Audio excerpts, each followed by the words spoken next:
ఆదికాండం 49వ అధ్యాయం 21వ వచనం. ఈసారి రెండవ మాట మనం చూస్తే, నఫ్తాలి ఇంపైన మాటలు పలికేవాడట.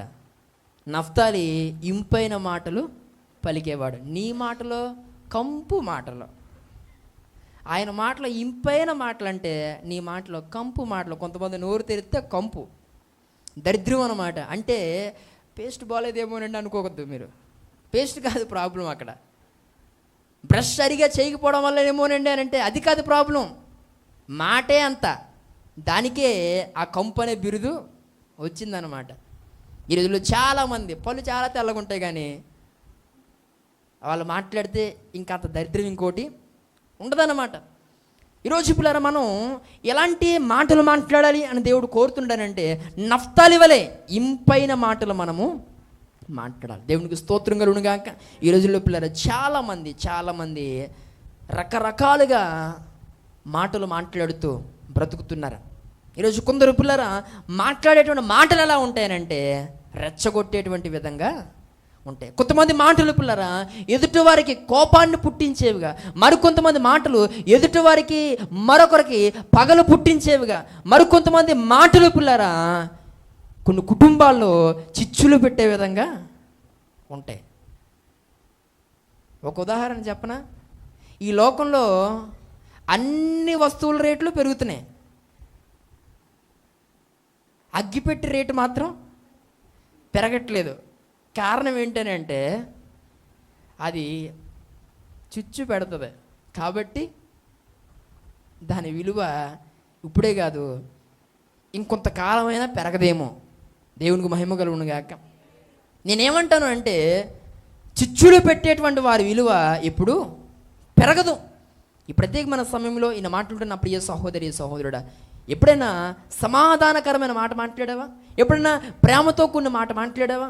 ఎప్పుడైనా ఎదుటివారితో మంచిగా మాట్లాడావా? ఎదుటివారికి ప్రోత్సాహకరంగా ఎప్పుడైనా మాట్లాడావా? ఏది మాట్లాడినా ఎదుటివారి యొక్క మనోభావాలు దెబ్బతినే విధంగా, వారి మనసులు గాయపడే విధంగా మాట్లాడుతూనే వచ్చామే. కానీ ఈరోజు పిల్లరా ఎదుటివారికి ప్రోత్సాహకరంగా లేకపోతే సంతోషకరంగా ఉండేటువంటి మాటలు ఎప్పుడు మాట్లాడలే. ఈ ప్రత్యేకమైన సమయంలో దేవుడు మాట్లాడుతున్నాడు, ఎక్కడుండైనా ఇంపైన మాటలు మాట్లాడడానికి నువ్వు ప్రయత్నం చేయాలి. నీ నాలికని నువ్వు అదుపులో ఉంచుకోవాలి. దేవుని స్తోత్రం కలుగును గాక. హల్లెలూయా.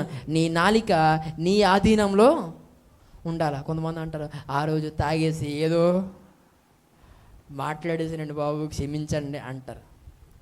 ఆ రోజు ఏదో తెలుసో తెలియకో ఒక మాట అనేసాను అంటారు.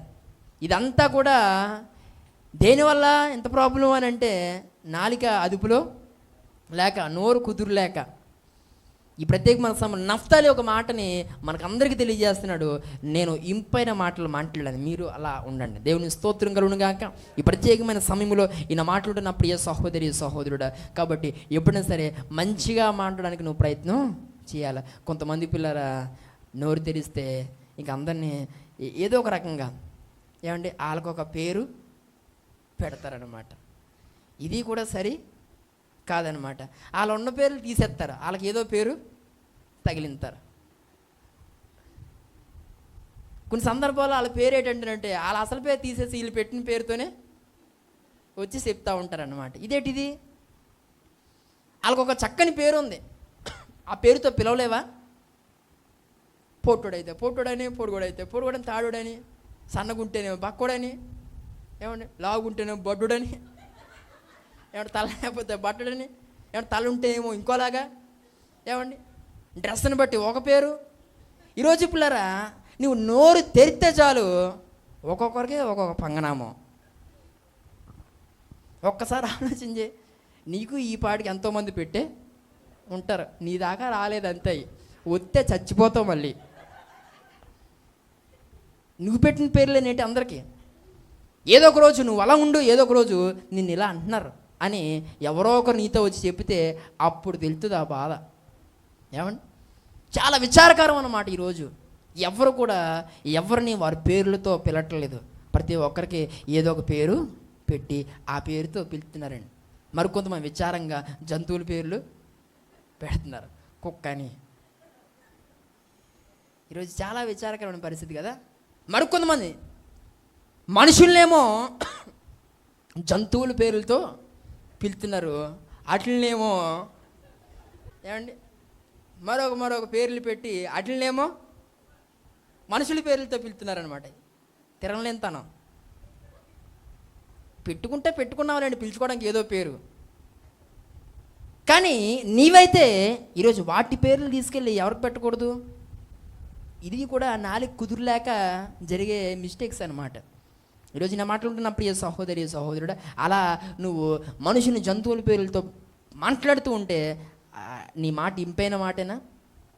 ఈరోజు ఆలోచన చేయాలి. ఈ స్వభావం అనేది వారు ఉంటేనేమో చక్కగా మాట్లాడుతున్నాం, వారు ప్రక్కకి వెళ్తేనేమో ఏదో ఒక పేరు మరలా తగిలింతున్నాం. ఇది సరికాదు, నవ్వునట్టు ఉండదు. ఇప్పుడు ఏమండి, ఒకసారి నేను అన్నాను కదా, ఇప్పుడు ఎంతమందికి పేర్లు పెట్టావు అంతమంది నీకు ఆల్రెడీ ఇంకో పేరు పెట్టే ఉంటారు, నీకు వినబడలేదు అంతే. అది దేవుని స్తోత్రం కలుగును గాక. ఇంకొంతమంది మాట్లాడుకునేటప్పుడు నేను ఆ పేరుతోనే మాట్లాడుకుంటున్నారు, నీకు ఇంకా తెల్లలేదంతే. అది ఏది విత్తుతావో అదే. దేవునికి స్తోత్రం కలుగును గాక. ఇంపైన మాటలు మాట్లాడాలి. దేవునికి స్తోత్రం కలుగును గాక.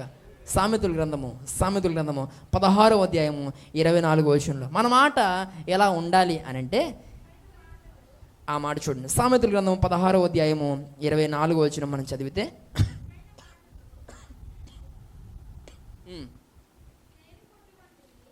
ఇంపైన మాటలు తేనె పట్టు వంటివి,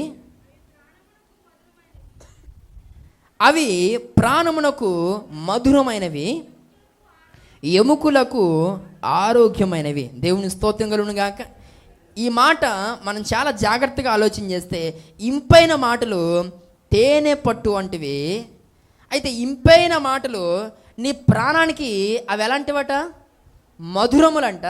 అంత మాత్రమే కాదు, ఇంపైన మాటలు నీ ఎముకలకు ఆరోగ్యాన్ని కలుగు చేస్తాయి. కొన్ని సందర్భాల్లో ఎందుకు బలహీనతలతో ఏడుతున్నావో తెలుసా? నీ మాట సరిగా లేక, నీ మాటే నిన్ను ఆరిసేస్తుంది. దేవుని స్తోత్రం కలుగును గాక.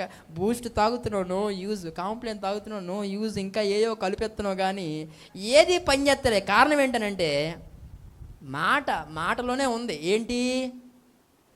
శక్తి. దేవుని స్తోత్రం కలుగును గాక. నీ మాటలోనే ఉంది నీ ఎముకలకు బలం. ఆ మాటలోనే ఉంది నీ జీవితంలో సంతోషం అనేది. ఈరోజు ఆ సంతోషం లేదు, ఆనందం లేదు. అంత మాత్రమే కాదు, ఇంకా ఆ మాట సరిగా లేక మన జీవితంలో పిల్లరా మనం ఏం కోల్పోతున్నాం? శక్తిని, బలాన్ని, ఆరోగ్యాన్ని ఈరోజు మనం కోల్పోతున్నటువంటి పరిస్థితి. ఈ ప్రత్యేకమైన సమయంలో ఈయన మాట్లాడుతున్న ప్రియ సహోదరి సహోదరుడు, ఇంపైన మాటలు మనం మాట్లాడడం ద్వారా మనకు చాలా ప్రయోజనాలు ఉన్నాయి. ఇంపైన మాటలు మనం మాట్లాడడం ద్వారా మనకు దేవుని ద్వారా చాలా దీవెన అనేది ఉంది అని గుర్తుపెట్టుకుని ఎగురుండి నోటిని కాచుకుని నాలికని అదుపులో ఉంచుకుని ఎంతలో మాట్లాడాలో అంతలో మాట్లాడుతూ, ఎంతవరకు మాట్లాడాలో అంతవరకే మాట్లాడుతూ నువ్వు జ్ఞానం కలిగి నువ్వు జీవించగలిగితే ఖచ్చితంగా తద్వారా దేవుని యొక్క దీవెనలు, ఆశీర్వాదాలు నీ జీవితంలో సమృద్ధిగా చూడగలని దేవుని సేవకునిగా నేను తెలియజేస్తున్నాను.